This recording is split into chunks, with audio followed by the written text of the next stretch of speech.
Hello my dear student, welcome to my YouTube channel Subhash study centre. मेरा नाम है सुभाष और मैं लेकर के आ चुका हूं क्लास 10th के जितने भी मेरे प्यारे विद्यार्थी 2023 बोर्ड एग्जाम देने वाले हैं। आज का यह वीडियो वेरी इंपॉर्टेंट होगा आप सभी के लिए, क्योंकि आज के इस वीडियो में मैं लेकर के आ चुका हूं ऐसे महत्वपूर्ण गद्यांश, और गद्यांश है संस्कृत खंड का। जी हां, संस्कृत खंड का गद्यांश है, वेरी इंपॉर्टेंट गद्यांश है। और जैसा कि मैंने आप सभी को बताया था, यहां पर आप ध्यान दीजिएगा, एक वीडियो मैंने आप सभी को प्रोवाइड कराया था जिसमें मैंने बताया था कि हिंदी विषय में मात्र इतना आप तैयार कर लो और आपके 70 में 70 अंक बिल्कुल पक्के हो जाएंगे। इसमें मैंने आप सभी को बताया था संस्कृत के महत्वपूर्ण गद्यांश, जिसमें का पहला गद्यांश क्या था, वाराणसी सुविख्याता प्राचीना नगरी, और लास्ट में क्या है, इमा बहु प्रशंसन्ति। तो यहां पर आप ध्यान दीजिएगा,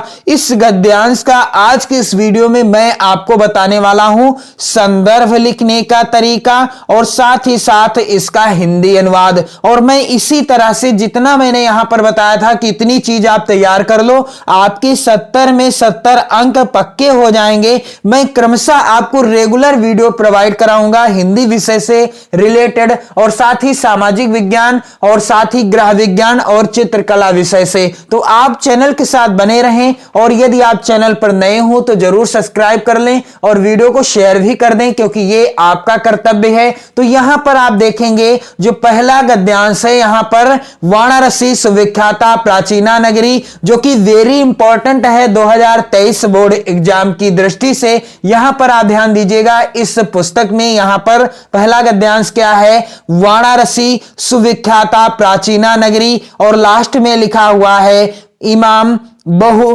प्रशंसन्ति। तो यहां पर आप इसका संदर्भ कैसे लिखेंगे और इसका हिंदी अनुवाद क्या हो जाएगा। तो सबसे पहले आपको करना क्या होगा, संकेत के रूप में या ऐसे ही आपको इसके शुरुआती शब्द और अंतिम के शब्दों को कुछ इस तरह से लिखना होगा, जैसे मैंने यहां पर लिख रखा है। आप यहां पर ध्यान दीजिएगा, कुछ इस तरीके से आपको भी लिखना होगा। जैसे शुरुआत के शब्दों को मैंने यहां पर लिखा है क्या, वाराणसी सुविख्याता, फिर डॉट डॉट करके लास्ट के शब्द को लिख दिया है काले पेन से। फिर इसके बाद मैंने हेडिंग क्या डाली है, संदर्भ, हेडिंग डाली है संदर्भ।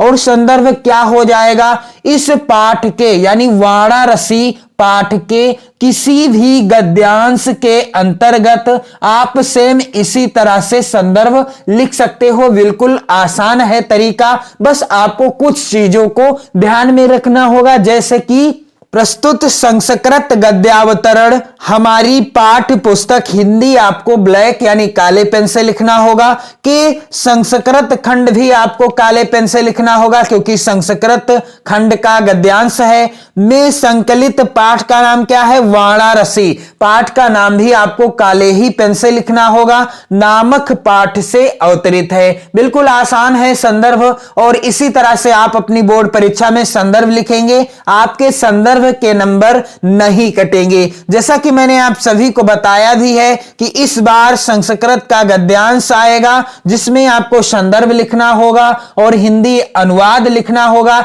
जिसके लिए आपको इस बार 5 नंबर मिलेंगे। तो 2 नंबर आपके ये पक्के हो जाएंगे, क्योंकि 2 नंबर आपको मिलेंगे संदर्भ के और 3 नंबर आपको मिलेंगे जब आप हिंदी अनुवाद लिखोगे। तो प्रस्तुत संस्कृत गद्यावतरण हमारी पाठ्य पुस्तक हिंदी के संस्कृत खंड में संकलित वाराणसी किस पाठ से है, वाराणसी नामक पाठ से अवतरित है। अब इसका हिंदी अनुवाद क्या हो जाएगा, तो चलिए मैं आपको बता दूं कि इसका हिंदी अनुवाद क्या होगा। तो यहां पर आप ध्यान दीजिएगा मेरे प्यारे विद्यार्थियों, और वीडियो को शेयर जरूर कर देना, ये आपका कर्तव्य है मेरे प्रति और आपका अपने प्रति भी। तो वाराणसी सुविख्याता प्राचीना नगरी, इसका हिंदी अनुवाद क्या होगा कि वाराणसी सुविख्याता प्राचीना नगरी अर्थात वाराणसी बहुत प्रसिद्ध। सबसे पहले तो आपको हेडिंग डालना है हिंदी अनुवाद, और क्या होगा हिंदी अनुवाद, वाराणसी बहुत प्रसिद्ध प्राचीन नगरी है। वाराणसी बहुत प्रसिद्ध प्राचीन नगरी है। यहां पर लिखा हुआ है गद्यांश में आगे कि वाराणसी सुविख्याता प्राचीना नगरी, वाराणसी बहुत प्रसिद्ध प्राचीन नगरी है। इयम विमल सलिल तरंगायाः गंगायाः कूले स्थिता। क्या होगा इसका हिंदी अनुवाद कि यह जो नगरी है यह कैसी नगरी है, कहां स्थित है, तो यह स्वच्छ जल तरंगों वाली, इयम विमल सलिल तरंगायाः गंगायाः कूले स्थिता, अर्थात यह स्वच्छ जल तरंगों वाली गंगा के किनारे पर स्थित है। यह स्वच्छ जल तरंगों वाली गंगा के किनारे स्थित है। कहां स्थित है? गंगा के किनारे स्थित है। यहां पर आप ध्यान दीजिएगा कि इयम विमल सलिल तरंगायाः गंगायाः कूले स्थिता।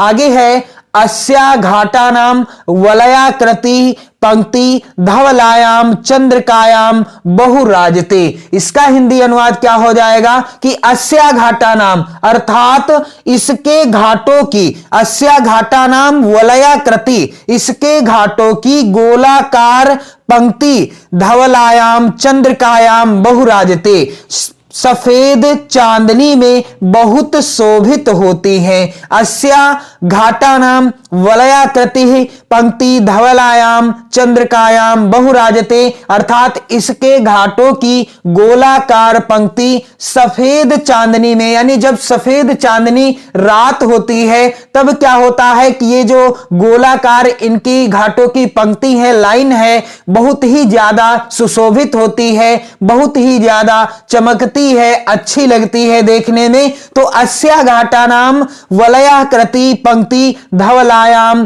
चंद्रिकायाम बहुराजते। आगे है अगणिताः पर्यटकाः सुदूरेभ्यः देशेभ्यः नित्यम अत्र आयन्ते। क्या होगा इसका हिंदी अनुवाद? मेरे प्यारे विद्यार्थियों, आप सभी इस वीडियो को शेयर जरूर करते रहिएगा। क्या हो जाएगा?